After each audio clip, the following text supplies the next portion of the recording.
নিয়াত করতে হবে যে এই রমাজানটাতে আমি আমার সমস্ত গুনাহ মাফ করানোর চেষ্টা করব। কারণ নবী সাল্লাল্লাহু আলাইহি ওয়াসাল্লাম বলেছেন, সেই ব্যক্তির জন্য ধ্বংস যে ব্যক্তি রমজান মাসকে পেয়েছে কিন্তু তার গুনাহ মাফ করাতে পারে না। কে জানে এটা আমাদের শেষ রমাদান হতে পারে? আল্লাহ না করুক। আমরা দোয়া করি আল্লাহ পাক আমাদেরকে বেশি বেশি রমাদান দান করুক, বেশি বেশি লাইলাতুল কদর দান করুক।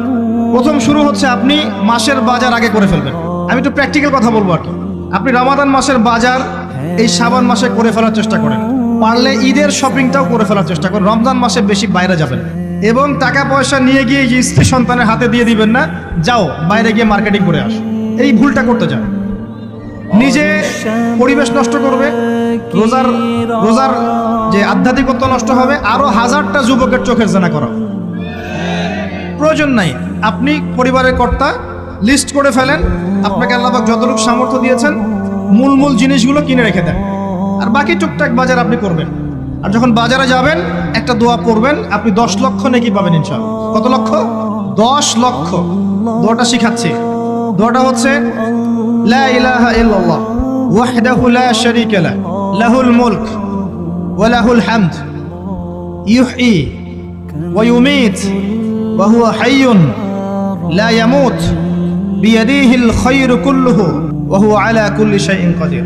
একবার পড়লে 10 লক্ষ নেকি পাবেন বাজারে গিয়ে। কেন পাবেন? কারণ বাজার সবচেয়ে নিকৃষ্ট জায়গা, যেখানে গেলে মানুষ আল্লাহকে স্মরণ করে না। সেখানে গিয়ে আপনি আল্লাহকে স্মরণ করেছেন, এই জন্য আল্লাহ পাক নেকি দিবেন ইনশাআল্লাহ। আসেন, এটা করার পর ঈদের যে শপিংটার কথা বলছি, এটা এই কারণে বলছি, লাস্টের দশকে আমরা ঈদের শপিং এ বেশি ব্যস্ত থাকি। এতে করে লাইলাতুল কদরটা আমরা হারিয়ে ফেলি। লাস্টের দশক আমরা হয় ইতিকাফ করব, না হলে বাসায় নামাজ পড়বো, পরিবার বর্গকে নিয়ে রাত জাগবো। পারা যাবে ইনশাআল্লাহ? তারাবির নামাজ তো পড়বোই ইনশাআল্লাহ জামাতে। এবং আপনি 20 পড়েন আর 8 পড়েন, আপনি নামাজের কোয়ালিটিটাকে ভালো করার চেষ্টা করেন, নামাজের কোয়ালিটিটাকে বেস্ট করেন। ধীরে ধীরে তেলাওয়াত করেন, ধীরে ধীরে রুকু সেজদা করেন, নামাজটাকে এনজয় করেন। সময় নিয়ে, টাইম নিয়ে, 2 ঘন্টা সময় লাগুক, 3 ঘন্টা সময় লাগুক, এনজয় করে নামাজ পড়েন। আল্লাহ পাক তৌফিক দান করুন। এরপর শেষ রাতে আবার ওঠেন, পরিবার বর্গকে নিয়ে নামাজে দাঁড়ান, একসাথে জামাত করে নামাজ পড়েন, পরিবারে নফল নামাজ পড়েন, বাসায় বরকত হবে ইনশাআল্লাহ।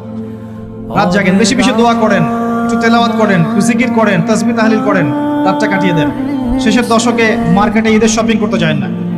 ঈদের খুশি আছে, ঈদের আনন্দ আছে, ঈদে ভালো পোশাক পরবো, সব ঠিক আছে। এই খুশি কাদের জন্যে?